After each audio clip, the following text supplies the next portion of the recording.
നമസ്കാരം. എല്ലാവരും സുഖമായിട്ടിരിക്കണോ? ഞാനും ഇവിടെ സുഖമായിട്ടിരിക്കുന്നു. പിന്നെ എന്നെ ഭയങ്കര ചൂട്, അങ്ങനെ ഒരു പ്രശ്നം. ചൂടെന്ന് വെച്ചാൽ ഒരു മഴ അങ്ങൊന്ന് തൂളിപ്പോയി, മഴയൊട്ട് പെയ്തുമില്ല. മഴ പറഞ്ഞാൽ നല്ലത് പെയ്യുമായിരുന്നു, രണ്ട് മഴയെങ്കിലും കിട്ടിയാൽ നല്ലതായിരുന്നു അല്ലേ.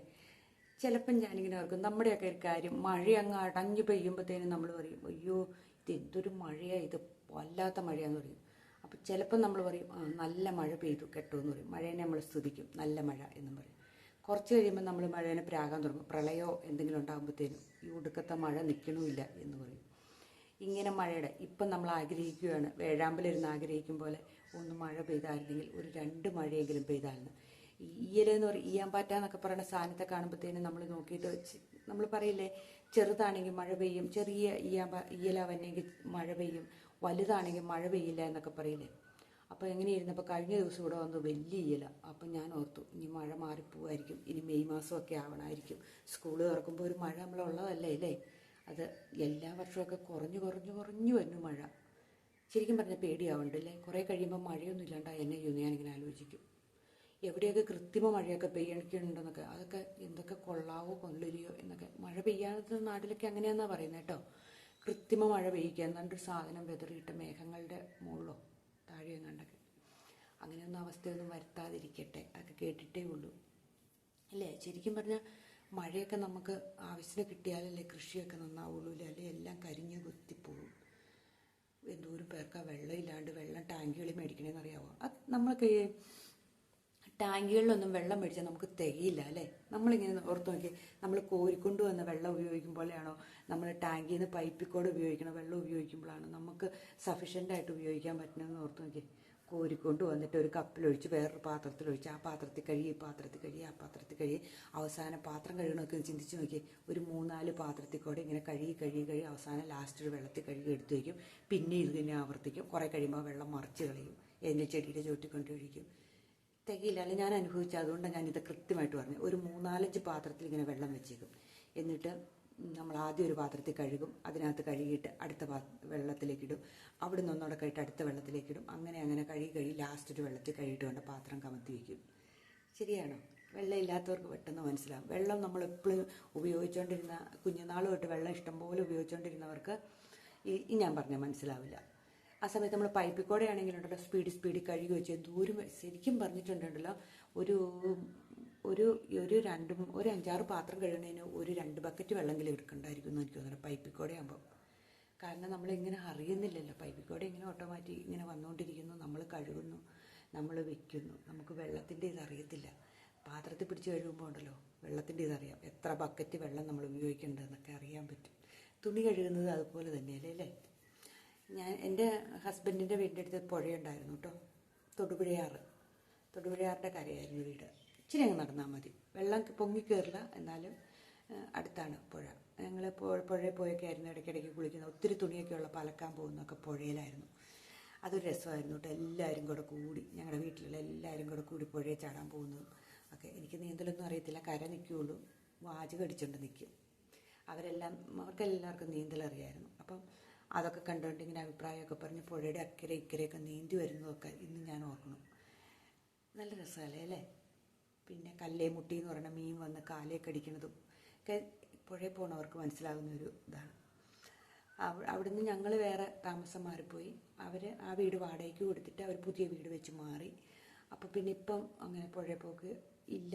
പോണെങ്കിൽ ഞങ്ങൾക്ക് അടുത്ത് കനാലൊക്കെ ഉണ്ട് കേട്ടോ. എന്നാലും അപൂർവമായിട്ട് പോകാറുള്ളൂ. തന്നെ പോകാനൊക്കെ ഒരു പേടിയാണ്.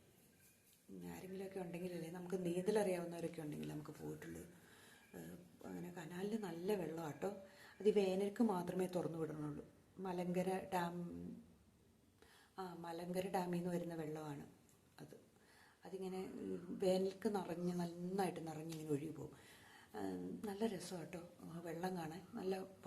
നല്ലൊരു പച്ച കളറിലിരിക്കും. അടി കാണാൻ പാകത്തിനുള്ള വെള്ളമാണ്, എന്നാൽ നല്ല രസത്തിലിരിക്കുന്ന വെള്ളം. അതിനകത്ത് ഇടയ്ക്കൊക്കെ ഒത്തിരി വേനൽ മൂക്കുവാണ് ഞങ്ങൾ പോയി കുളിക്കാറൊക്കെ ഉണ്ട് കേട്ടോ. തുണി അലക്കാനും ഒക്കെ പോകാറുണ്ട്. ഞങ്ങളെല്ലാവരും കൂടെ ഒരു വണ്ടിയിൽ കയറി അങ്ങ് പോകും. എന്നുവെച്ച് അവിടെ പോയി കുളിച്ചിട്ട് കയറി വരും. ആളില്ലാത്ത കടവ് നോക്കി എവിടെയെങ്കിലുമൊക്കെ പോയി ചെന്ന് ചാടി കുളിച്ചിട്ടൊക്കെ വരും. അതൊരു രസമല്ലേ അല്ലേ. പിന്നെ ഉള്ളതിനാന്ന് വെച്ചാൽ അങ്ങനെ വെള്ളത്തിൻ്റെ സമയത്ത് ഇപ്പോൾ ഇവിടങ്ങളിലൊക്കെ വെള്ളം കുറവാണെന്ന് പറഞ്ഞ ആൾക്കാർ ടാങ്ക് വെള്ളം ടാങ്കറിൽ ലോറി ഇതിൽ പോകുന്നതാണ്. ഭയങ്കര വിലയായിരിക്കും കേട്ടോ. ഇതൊക്കെ ചുമ്മാ പുഴയിൽ നിന്ന് എടുക്കുന്ന വെള്ളമായിരിക്കും, അല്ലാണ്ട് പിന്നെ ഇത് കിണറിൽ നിന്ന് എടുത്തുകൊണ്ട് വരാനല്ലേ. അങ്ങനെ സഫീഷ്യൻ്റായിട്ട് വെള്ളമുള്ള കിണർ കാണുമായിരിക്കും, കാണില്ല എന്ന് പറയാൻ പറ്റില്ല. ഈ പുഴയുടെ കാര്യമോ അല്ലെങ്കിൽ കണ്ടത്തിൻ്റെ സൈഡിലൊക്കെയുള്ള കിണറുകളിലൊക്കെ നിറച്ചും ധാരാളം വെള്ളം കാണും അല്ലേ. എല്ലാവർക്കുമൊക്കെ വെള്ളം ഉണ്ടോന്നേ. വെള്ളം ഇല്ലെങ്കിലല്ലേ ഏറ്റവും വലിയ വെള്ളവും വഴിയും കറണ്ടും ഇല്ലെങ്കിൽ നമ്മൾ പെട്ടുപോകും. ബാക്കിയെല്ലാം നമുക്ക് എങ്ങനെയെങ്കിലൊക്കെ അഡ്ജസ്റ്റ് ചെയ്യാം ഇല്ലേ. ബാക്കി എങ്ങനെയെങ്കിലുമൊക്കെ പുറത്തേക്ക് പോകും. ഈ വഴിയും വെള്ളവും കറണ്ടും വെളിച്ചവും ഇത് വേണം. ഇത് വെളിച്ചമില്ലാത്ത കറണ്ടില്ലാത്ത നാടുകളുണ്ട്. ചിലപ്പോൾ അങ്ങ് കറണ്ട് പോയിട്ടുണ്ടെങ്കിൽ ഒരു 2 ആഴ്ച 3 ആഴ്ച കറണ്ടില്ലാത്ത നാടുകളുണ്ട് അല്ലേ. വഴിക്ക് വേണ്ടിയിട്ട് എന്നും വഴക്കുണ്ടാക്കണ എത്രയോ നാടുകളുണ്ട്. അത് ഏറ്റവും വലിയ പ്രശ്നം. അയ്യോ, വഴിയില്ലെങ്കിൽ ഭയങ്കര പാടാണ്. എനിക്കറിയാവുന്നുണ്ട്, ഒരു വഴിവെട്ടിന് JCB വന്ന് വഴിവെട്ടിയിട്ട് JCBയുടെ മുമ്പിൽ കിടക്കണോ ഒക്കെ എനിക്കറിയാവുന്ന ഒരു വഴിവെട്ടി ഞാൻ കണ്ടിട്ടുണ്ട്. ഒന്ന് ഓർത്ത് നോക്കി, മരം മുറിക്കാൻ സമ്മതിക്കാണ്ട് റോഡിന് വീതി കൂട്ടാണ്ട് അവസാനം പഞ്ചായത്തുകാർ വന്ന് ബലമായിട്ട് വഴി വെട്ടിയിട്ട് പോയതും ഒക്കെ അങ്ങനെയൊക്കെയുള്ള സംഭവങ്ങളും ഒക്കെ ഉണ്ട് കേട്ടോ. അപ്പം വഴിവെട്ടൊരു പ്രശ്നമാണ്. പിന്നെ കറണ്ട്, പിന്നെ വെള്ളം ഇല്ലെങ്കിൽ എവിടെ പോകും? വെള്ളമില്ലെങ്കിൽ പിന്നെ നമുക്ക് ആ വീട്ടിൽ താമസിച്ചിട്ടും കാര്യമില്ലല്ലോ ഇല്ലേ. ഒരു ചിലർത്തുണ്ട് 2 മാസം, ചിലർക്ക് 1 മാസമൊക്കെ വെള്ളം പറ്റിപ്പോകുന്നവരുണ്ട്. വെള്ളമൊക്കെ ഉള്ളവരൊരു ഭാഗ്യം, മരുന്ന് കൂട്ടിയാൽ മതി. അങ്ങനെയുള്ള സ്ഥലമൊന്നും ആരും വിറ്റ് കളഞ്ഞിട്ട് പോകരുത്. എല്ലായിടത്തും ഒന്നും ചെല്ലുമ്പോൾ വെള്ളം കിട്ടിയെന്ന് വരില്ല അല്ലേ. അപ്പം അങ്ങനെ കുറേ സംഭവങ്ങളുണ്ട് കേട്ടോ. അപ്പം നിന്നുണ്ട് എല്ലാവർക്കും വിശേഷം. എനിക്കൊന്നും പറയാനൊന്നുമില്ല, ചുമ്മാ നിങ്ങളോട് വാചകം അടിക്കാൻ വന്നിരിക്കണമല്ലേ. എന്തെങ്കിലുമൊക്കെ കുറച്ച് നേരം പറഞ്ഞിട്ട് പോയി ഞാൻ അടുത്ത പരിപാടിക്ക് കയറും, എന്തെങ്കിലും ഉണ്ടാക്കും. ഇനി എനിക്ക് കുക്കിംഗ് വീഡിയോ ഒക്കെ ഇടണം എന്നൊക്കെ താല്പര്യമുണ്ട്. എനിക്ക് അതിൻ്റെ വലിയ സ്റ്റൈലൊന്നുമല്ല, നമ്മൾ സാധാരണ കാണുന്ന കുക്കിംഗ് വീഡിയോ ഒക്കെ വലിയ സ്റ്റൈലൻ പാത്രങ്ങളും സ്റ്റൈലൻ സെറ്റപ്പും എന്നാ പറയണത് അങ്ങനെയൊക്കെയുള്ള അങ്ങനെയൊന്നും ഇല്ല കേട്ടോ. ഞാൻ എൻ്റെ പാത്രങ്ങളും എൻ്റെ സെറ്റപ്പും വെച്ച് എനിക്ക് ആകെയുള്ള 2-3 ഫ്ലവർ വൈസ് മാത്രമേ ഉള്ളൂ. പിന്നെ കുറച്ച് പാത്രങ്ങൾ ഈ വീട്ടിൽ കയറി താമസത്തിന് ഒരു 2 വീട് ഞങ്ങൾ പണിതു. ആദ്യം ഒരു വീട് പണിതായിരുന്നു, പിന്നെ 2ാമത്തെ വീട്. ആ 2 വീട്ടിലും കയറി താമസത്തിന് ഈ വീട് പണിതപ്പോൾ അങ്ങനെ അധികം ആരെയൊന്നും വിളിച്ചിട്ടൊന്നുമില്ലായിരുന്നു കേട്ടോ. ഞങ്ങളുടെ ബന്ധുക്കളും സ്വന്തക്കാരും പിന്നെ അടുത്ത കുറച്ച് സുഹൃത്തുക്കൾ മാത്രമേ വന്നിട്ടുണ്ടായിരുന്നുള്ളൂ. കാരണം അല്ലെങ്കിൽ അവരോർക്കില്ലേ എന്നും ഇവർക്ക് ഇതാണോ പരിപാടി, എന്നും വീട് പണിയിൽ കയറി താമസം ആണോ, ഇവനിത് തന്നെ പണിയുള്ളൂ എന്നൊക്കെ ചിന്തിക്കുന്ന സമയം ഉണ്ടാവില്ല. അതുകൊണ്ട് അങ്ങനെ എപ്പോഴും നമ്മൾ വീട് പണിയാന്ന് പറഞ്ഞ് വീട് പണിച്ച് താമസം തുടങ്ങുക അല്ലെങ്കിൽ പെരവാസ്തുലിയാന്നൊക്കെ പറഞ്ഞ് വിളിക്കണേ ഒരു മോശം ആണ് എനിക്ക് ഞാൻ ഹസ്ബൻഡിനും തോന്നി. അതുകൊണ്ട് ഞങ്ങൾ അങ്ങനെ 2ാമത്തെ വീടിന് ആരെയും വിളിച്ചില്ല. ആദ്യത്തെ വീട് പണിത് വലിയ ഗംഭീര വീടായിരുന്നു. അത് മനോരമയുടെ വീട് എന്ന് പറയുന്ന ഒരു വീടെന്ന് പറയുന്ന ഒരു ഇതില്ലേ, അതിനകത്ത് വന്ന വീടാട്ടോ. അതിനകത്ത് 3rd കിട്ടിയ വീടാണ്, 3rd പ്രൈസ് കിട്ടിയ വീടാണ് മത്സരത്തിനകത്ത്. പക്ഷേ ആ വീടിനൊരു 3 നില പോലെയാട്ടോ വീട്. നമുക്ക് മെയിൻ്റനൻസ് ചെയ്തുകൊണ്ട് പോകാൻ പറ്റില്ലായിരുന്നു. പിന്നെ കുറച്ച് ബാധ്യതകളൊക്കെ വന്നു ആ വീട് പണിത് കഴിഞ്ഞപ്പം. അതായത് നമ്മൾ ഉദ്ദേശിക്കുന്നതിൻ്റെ അപ്പുറത്തേക്ക് അത് ഭംഗി കൂട്ടി നമ്മൾ കടത്തിലായി പോകുമെന്ന് കേട്ടിട്ടില്ലേ. അതാണ് വീടുകൾ കണ്ട് ഞാനെപ്പോഴും നിങ്ങളോട് എപ്പോഴും പറയില്ലേ, നമ്മൾ മറ്റുള്ളവരെ കണ്ട് ജീവിക്കാൻ പോയിട്ടുണ്ടെങ്കിൽ നമ്മൾ സാമ്പത്തിക ബാധ്യതയിലാവുന്നത്. ഇത് ഞങ്ങൾ മറ്റുള്ളവരെ കണ്ടിട്ടല്ല, നമ്മൾ ആ വീട് ഇതുപോലെയാണ് ഒരു ആർക്കിടെക്ട് വരച്ചു തന്നു കഴിഞ്ഞപ്പം അത് ഭയങ്കര ഭംഗിയുള്ള വീട്. ആ വീട് അതുപോലെ തന്നെ പണിതേക്കാന്നും പറഞ്ഞ് പണി തുടങ്ങി കുറച്ച് കഴിഞ്ഞപ്പം ആ വീട് നമ്മളെ നിക്കക്കള്ളിയില്ലാത്ത രീതിയിൽ അതിൻ്റെ മെയിൻ്റനൻസ് അല്ല, അതിനകത്ത് ഫിനിഷിങ് ആയപ്പം നല്ലൊരു തുക വന്നു കേട്ടോ. അങ്ങനെ ആ വീടിന് കുറച്ച് ബാധ്യതയൊക്കെ വന്നായിരുന്നു, എങ്കിലും കുഴപ്പമില്ലായിരുന്നു ആ വീട്. അങ്ങനെ നല്ല വീടായിരുന്നു.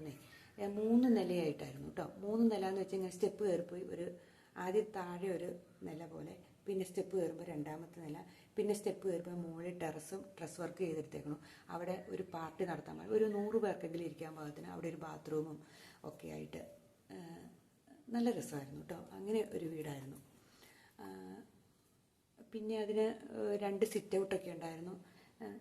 അതിൻ്റെ ജനലുകളൊക്കെ ഇങ്ങനെ പുറത്തേക്ക് തള്ളി നിൽക്കുന്ന അപ്പം നല്ല പ്രകാശം ഉള്ളിൽ കയറുന്ന സൈസ് ഒരു വീടായിരുന്നു. നല്ല രസമുള്ളൊരു വീടായിരുന്നു.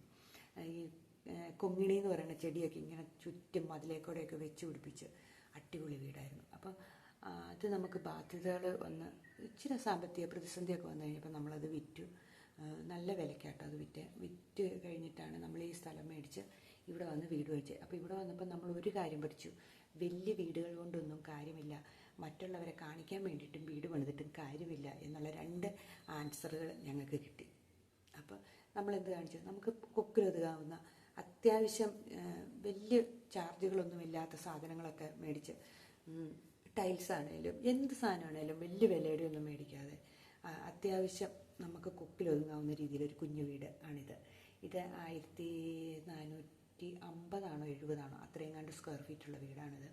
വേണമെങ്കിൽ 2ാം നില പണിയാം ആവശ്യക്കാരുണ്ടെങ്കിൽ, അല്ലേ? നമ്മളായിട്ട് ഇനി പണിയണമെന്നൊന്നും തീരുമാനിച്ചിട്ടില്ല ഇപ്പം നിലവിൽ. 2ാം നില പണിത ആവശ്യത്തിനായി. ഇപ്പം 3 ബെഡ്റൂം, ഹാളും അടുക്കളയും ബാത്റൂമും 3 ബാത്റൂമും ഉണ്ട്. ധാരാളം മതി ജീവിക്കാൻ.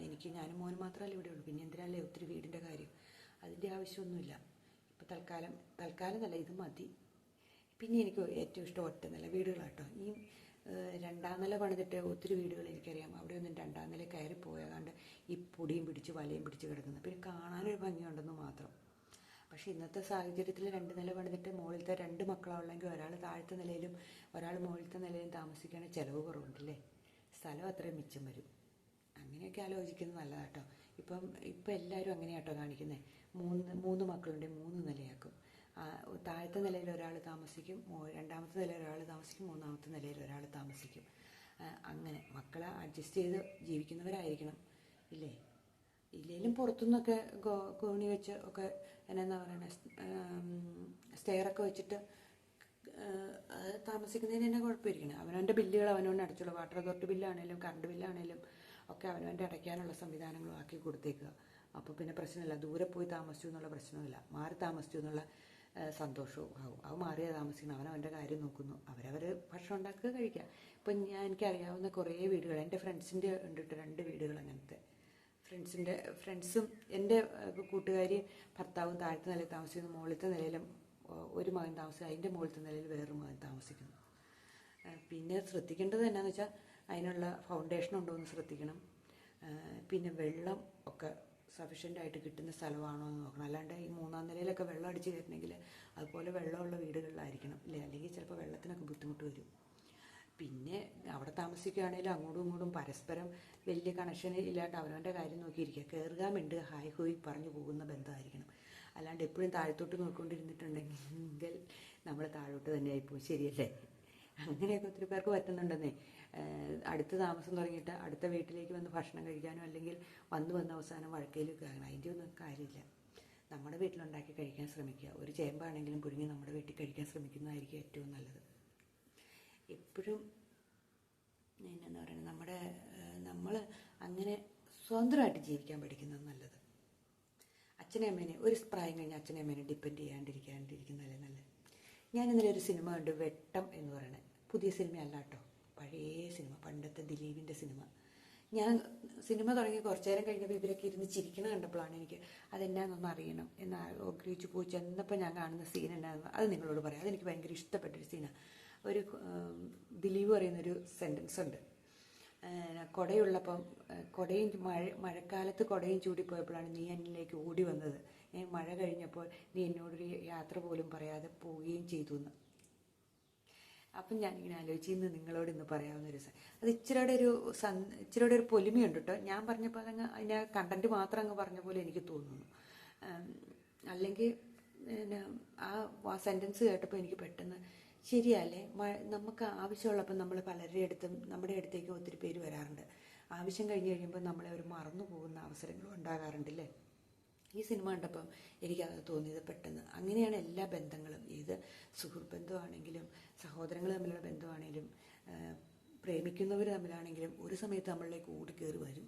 എന്നിട്ട് വന്നപ്പോൾ സെറ്റപ്പ് ഒന്നും ശരിയല്ല എന്ന് തോന്നുമ്പം നമ്മളെ ഇട്ടിട്ട് മിണ്ടാണ്ട് അങ്ങ് പോവുകയും ചെയ്യും, ഇല്ലേ? നമ്മൾ മറ്റേ അർജുൻ മരിച്ചപ്പോൾ നമ്മൾ കേൾക്കുന്ന ഒരു സെൻറ്റൻസ് ആയിരുന്നു, മഴയുള്ളപ്പോഴേ കുടയുടെ വില അറിയാവുള്ളൂ, ഇല്ലെങ്കിൽ കുട വെറും ഉപയോഗശൂന്യമാകുമെന്ന് പറഞ്ഞില്ലേ മറ്റേ മനാഫ് എന്ന് പറയുന്ന അയാളെക്കുറിച്ച് പറഞ്ഞത്, അല്ലേ?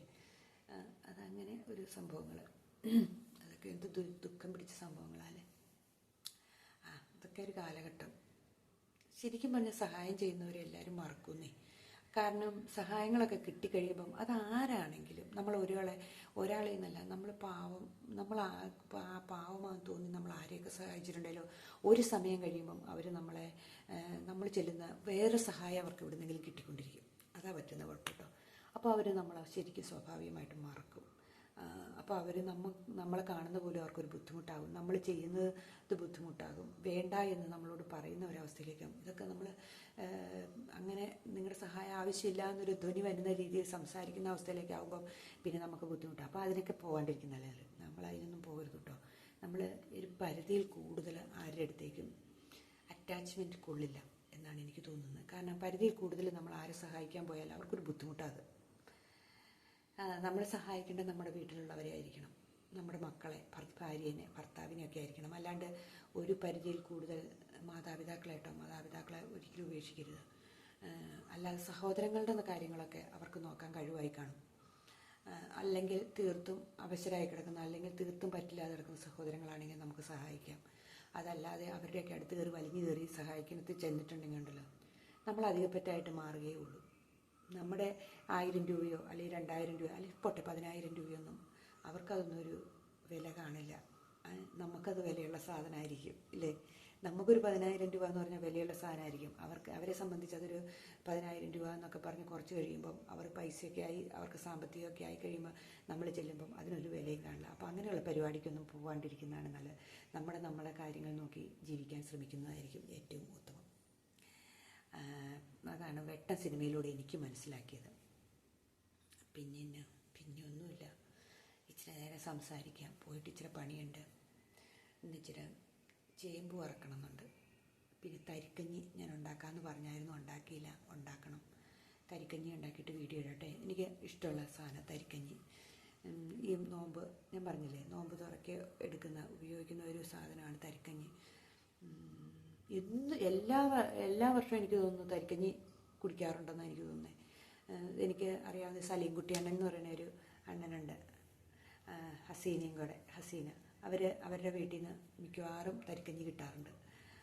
അത് ചേട്ടൻ ഇവിടെ ഉള്ള സമയത്താണെങ്കിൽ, അതിപ്പോൾ ചേട്ടൻ ഇവിടെ ഇല്ലാത്തതുകൊണ്ടാണ് ഇങ്ങനെ പറ്റിപ്പോകുന്നത്. അല്ലെങ്കിൽ ടൗണിനൊക്കെ ചെല്ലുമ്പോഴത്തേനും വിളിക്കും, തരിക്കഞ്ഞി തന്നുവിടും. അങ്ങനെ എല്ലാ വർഷവും തരിക്കഞ്ഞി കുടിക്കാറുണ്ട്. പിന്നെ കടകളിലുണ്ടെന്ന് തോന്നുന്നു അല്ലേ, മുസ്ലിംസ് കടകളിലൊക്കെ നോമ്പ് തുറക്കാലത്ത് തരിക്കഞ്ഞി കിട്ടും കേട്ടോ. അത് പെട്ടെന്ന് ഒന്നില്ലേ കിട്ടില്ല.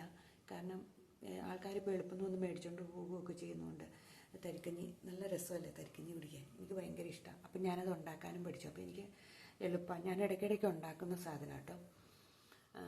ഈ ശരിക്കും നമ്മൾ സേമിയ പായസം കുടിക്കും പോലെ തന്നെ ഒത്തിരി കുറുകിപ്പോകരുത്. കുറുകിപ്പോയ ഒരു രസമില്ല, അയഞ്ഞിരിക്കണം. തേങ്ങാപ്പാലും കൊണ്ട് ഉണ്ടാക്കാമെന്ന് കേട്ടോ പറയുന്നത്. ഞാൻ ഉണ്ടാക്കിയിട്ടില്ല, ഞാൻ പാലും കൊണ്ട് ഉണ്ടാക്കിയിട്ടുള്ളൂ. ചിലർ പറഞ്ഞേക്കാം തേങ്ങാപ്പാലും കൊണ്ട് ഉണ്ടാക്കിയാലും നല്ലതാണെന്ന്. ഈ പാലിഷ്ടമല്ലാത്തവർക്ക് അങ്ങനെ ഉണ്ടാക്കാമായിരിക്കും. ഇങ്ങനെയാണ് നമുക്ക് ഉണ്ടാക്കി ഞാൻ കാണിച്ചു തരാം കേട്ടോ. അപ്പം ഇനിയിപ്പം ഇങ്ങനെ നോയമ്പ് കാലമൊക്കെ പെട്ടെന്ന് ഇപ്പോൾ തീർന്നു പോകും കേട്ടോ. ശരിക്കും പറഞ്ഞാൽ ഇതൊക്കെയാണ് വ്രതം എന്ന് പറയുന്നല്ലേ. നോമ്പെടുക്കുന്നത് ഒരു പ്രത്യേക, എൻ്റെ ഹസ്ബൻഡ് എടുക്കുമായിരുന്നു എന്ന് പറഞ്ഞു കേട്ടിട്ടുണ്ട്. ഹസ്ബൻഡിൻ്റെ സുഹൃത്തുക്കൾ ഒരു 3-4 പേര് മുസ്ലിം സഹോദരങ്ങളുണ്ടായിരുന്നു. അപ്പം ഈ വാങ്ക് വിളിക്കുമ്പം എന്നെ നിസ്കരിക്കാനും ഒക്കെ അറിയാം. ഞാനിപ്പോൾ അത്ഭുതത്തോടെ നോക്കിയിരുന്നു. എന്നെ കാണിച്ചു തരും നിസ്കരിക്കുന്നത് എങ്ങനെയാണെന്ന് പറഞ്ഞ്. ആ പറയുന്നതൊക്കെ ഇല്ലേ, എനിക്കറിയില്ല, അറബിയിൽ എന്തൊക്കെയോ പറയില്ലേ, അതൊക്കെ പറയുന്നതൊക്കെ ഞാൻ കേട്ടിട്ടുണ്ട്. അതൊക്കെയാണ് പറയണതെന്ന്. ഇവരുടെ കുടുംബം എന്ന് വെച്ചിട്ടുണ്ടെങ്കിൽ കാഞ്ഞാറിലാട്ടോ, മൂലമറ്റം പോകുന്ന വഴിക്ക് കാഞ്ഞാറ് തൊട്ടടുത്തൊരു കുടുംബക്കാർ, മുസ്ലിം കുടുംബമായിട്ട് ഭയങ്കര കൂട്ടായിരുന്നു ഇവർ. ഒരു സഹോദരങ്ങളെ പോലെ കഴിഞ്ഞെന്നാണ് പറയുന്നത്. ഞാൻ അവരുടെ കല്യാണങ്ങളിലൊക്കെ പോയി കൂടാറുണ്ട് കേട്ടോ. ചെല്ലുമ്പോഴത്തേനും നമ്മളെയൊക്കെ കെട്ടിപ്പിടിക്കും. അത് എനിക്കറിയാമല്ല, ഞങ്ങളുടെ ഹസ്ബൻഡിൻ്റെ ഹസ്ബൻഡിനെയൊക്കെ കാണുമ്പോഴത്തേനും അവരുടെ സ്നേഹം നമ്മളോടൊക്കെ, എന്നെ അങ്ങനെ പരിചയമില്ലല്ലോ, ഞാൻ ചെന്ന് കയറിയതല്ലേ. അപ്പോൾ എന്നെ ചേട്ടത്തിനൊന്നും അത്ര പരിചയമില്ല. പക്ഷേ ഈ മറ്റുള്ള സഹോദരങ്ങളെ, ചേട്ടൻ്റെ സഹോദരങ്ങളെ കാണുമ്പോഴത്തേനും അവരുടെ സ്നേഹം അയ്യോ പറഞ്ഞറിയിക്കാൻ വയ്യ കേട്ടോ. അത് കൂട്ട് സ്നേഹം. അപ്പോൾ എൻ്റെ മക്കൾ പറയും എന്നെ ഇഷ്ടമല്ലേ അമ്മയെന്നൊക്കെ എന്നോട് ചോദിക്കും. അപ്പം ഞാൻ പറയും ശരിയാ, അവരൊരു കുടുംബം പോലെ എന്ത് പരിപാടി ഉണ്ടെങ്കിലും കൂടി വരികയും ഭയങ്കരമായിട്ടുള്ള സ്നേഹമുള്ളൊരു ഫാമിലി. ഒരു ഫാമിലി അല്ല, അവരൊരു ചേട്ടാനിയന്മാർ മുസ്ലിം ഫാമിലി കുറച്ച് പേരുണ്ട്. അവരൊക്കെ ആയിട്ട് ഭയങ്കര കൂട്ടാണ്. വല്ലപ്പോഴും ഒക്കെ വരാറുണ്ടായിരുന്നു. ചേട്ടൻ്റെ തറവാട്ട് വീട്ടിലൊക്കെ അവർ വരാറുണ്ടായിരുന്നു. അങ്ങനെ അപ്പം ഈ നോമ്പ് തുറക്കാലത്ത് അവരെയൊക്കെ ഞാൻ പെട്ടെന്ന് ഇങ്ങനെ ഓർത്തു കേട്ടോ. ഈ കഴിഞ്ഞ ദിവസം ഞാൻ പറഞ്ഞില്ലേ, ഒരു മുസ്ലിം കല്യാണത്തിന് ഞാൻ പോയായിരുന്നു എന്ന് ഞാൻ ഏതോ ഒരു വീഡിയോയ്ക്കകത്ത് പറഞ്ഞായിരുന്നു. ആ കല്യാണം നടത്തിയത് ക്രിസ്ത്യൻ പള്ളിയുടെ ഓഡിറ്റോറിയത്തിൽ വെച്ചാണ്. എനിക്കപ്പോൾ ഭയങ്കര അത്ഭുതം തോന്നി. നല്ല രീതിയിൽ ആ പള്ളിയിലെ അച്ഛനുമൊക്കെ വന്ന് കൂടി ഒക്കെയുള്ള ഒരു കല്യാണം.